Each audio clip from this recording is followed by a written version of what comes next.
Welcome back to Straight Talk. I'm Laurel Porter. We're going to change it up a bit now and talk about the higher business taxes passed by the Oregon Legislature this session and the effort by some business groups to try to get them overturned. Jon Chandler, Chief Executive Officer of the Oregon Home Builders Association, joins me now. Thank you for being with us tonight on Straight Talk. You have about until September 25th, so only about 3 weeks, to collect 55,000 signatures to get these tax measures before voters in January. How close are you to doing that? I don't have any exact numbers right today, but we're in very good shape. We've been working the county fairs, the state fairs going. The volunteer efforts are very strong, a lot of interest in these measures. We have paid signature gatherers, of course, who are out working around the state. We'll think we'll qualify with a lot of room to spare. And then voters will see this on the ballot if that's the case in January? That's correct. Both measures will be on the ballot. I think it's January 20-something, 22nd, I believe. What business groups do you represent? Well, I'm actually a spokesperson for the campaign. We have for pretty much every business group in the state, from the loggers to the home builders, obviously, Associated Oregon Industries, the Portland Business Alliance, most of the chambers, restaurants, the bankers. I would miss some if I tried to list them all. I've been lobbying in Oregon for 20 years. I've never seen a coalition like this, as broad a base of business support on any issue of any sort, environmental tax or otherwise, than we have for this one. Well, let's talk specifically about the taxes so we can remind people what taxes were passed by the Oregon Legislature. The Oregon corporate minimum tax was raised from $10, which was paid by 2/3 of Oregon companies, and actually since the 1930s. Now a sliding scale starting at $150 and will top out at $100,000. Net corporate income above $250,000 will be hiked from 6.6% to 7.9%. And then starting in 2014, this was part of a compromise, the higher corporate income taxes will be diverted to the state's rainy day fund. In addition, individual taxes will go up for people making over $125,000 and for families making over $250,000. Why are all of your groups opposed to those taxes? Well, when the session started, we knew the state's economy was in sad shape. It got sadder as the session went forward.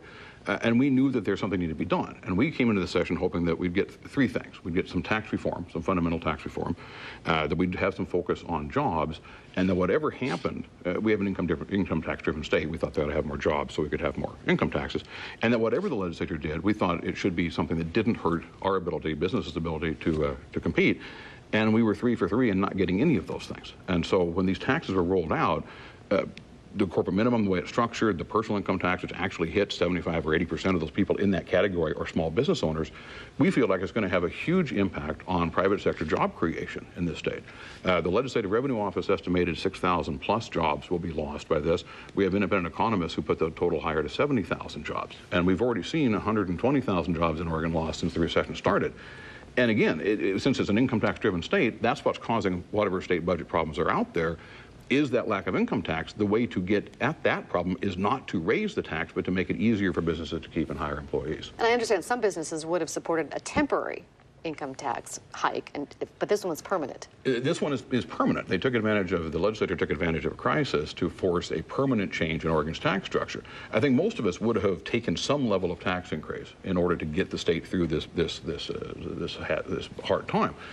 That hard time is going to end sooner or later. These taxes will not. And as a result, you're going to have a permanent increase in corporate tax. You're going to have a permanent increase in personal income tax.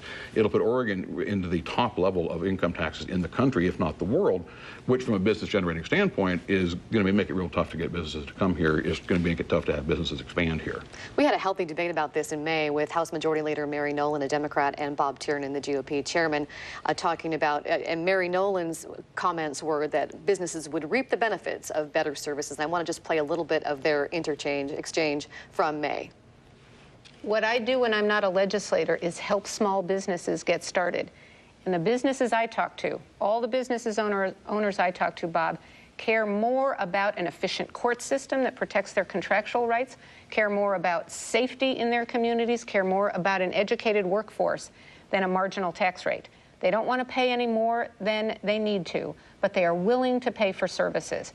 And if you are talking only to business people who think they get no value out of any public services, I frankly don't know what businesses you're talking about.